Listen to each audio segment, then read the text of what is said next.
For the repair of the Alfa Laval OP board and I/O board, the following procedures were necessary. Replacement of various electronic components and general cleanup of the unit. For testing, we use 24-volt DC power supply and we connect the OP board to the I/O board. As soon as we turn it on, the unit reacts and the screen lights up.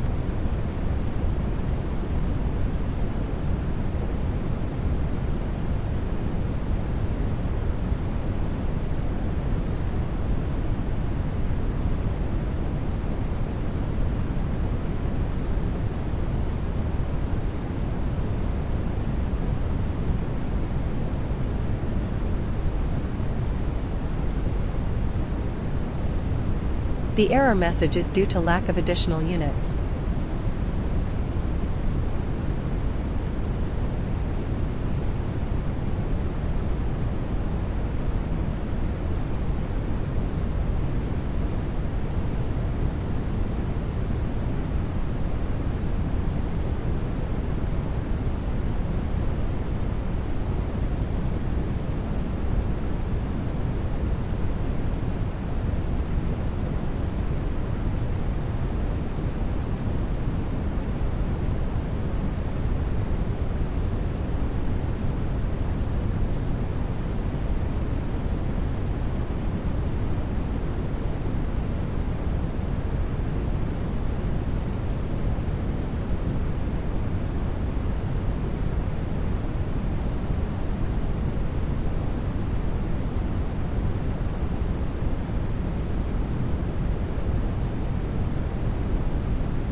It is now clear that the Alfa Laval boards are working successfully and are ready to be delivered to the client.